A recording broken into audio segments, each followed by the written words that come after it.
conference. Take a listen. I know all of you believe in the right for our public to keep and bear arms, but y'all believe in the Second Amendment. I suspect y'all agree with me on a lot more than that.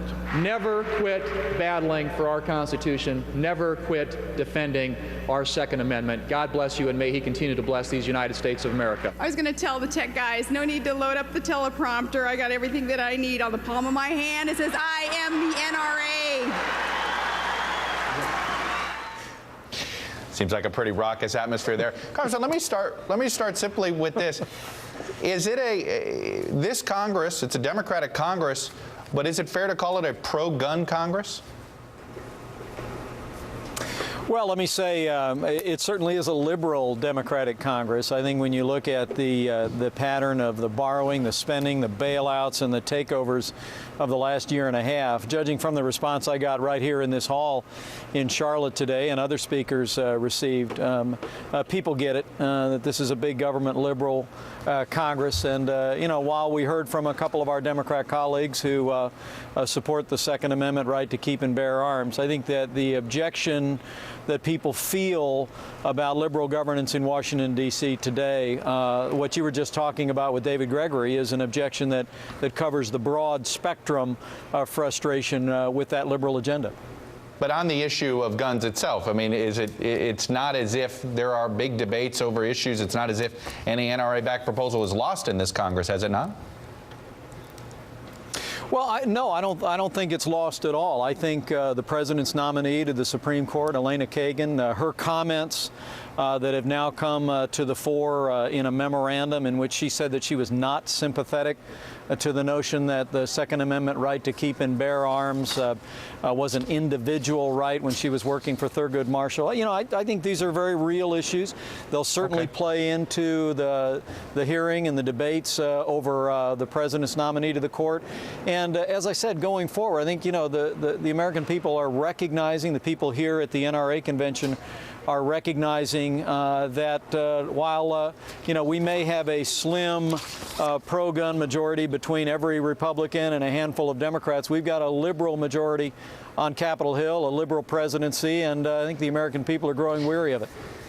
Congressman, what do you make of the fact that you brought up the conversation I had with David Gregory. We were talking a lot about our NBC News Wall Street Journal poll. And there's a real gap here. Well, look, there's negativity to both parties. The Republican Party brand is still a mess. It's still upside down. More people have a negative view of it. But the Tea Party movement, more people technically had a positive view of it than a negative view. Is the Republican brand not the one to run on this year, and you got to run as a conservative or a member of the Tea Party?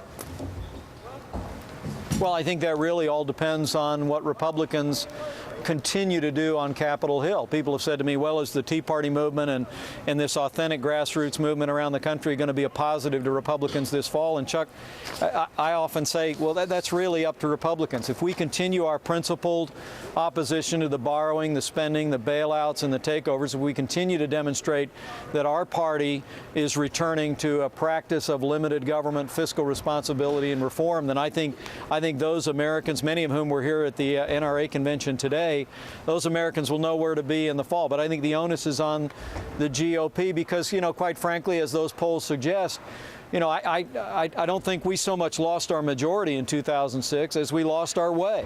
I said that from the podium today, and there was a great deal of agreement in the room. Right. The American people, I think, were disappointed with runaway federal spending and even bailouts under Republican control. But I think they've been taken aback, as I saw in the Wall Street Journal article. Right. One gentleman said the Republicans were bad, Democrats are worse. I think they've been taken aback by the runaway spending and bailouts and takeovers under this administration and Democrats in Washington. Congressman, if Republicans do succeed and win back Congress, win control of at least the House or maybe the House and Senate, do you still elect the same leaders, or does that message have to be, you know what, we need a new set of leaders among congressional Republicans as well, because that's the message we got from voters? Well, I think it is my fondest hope the American people will give us a renewed Republican majority on Capitol Hill this fall. There's still a lot to be done between now and then to get that done. But look, let me say emphatically, we have new leaders.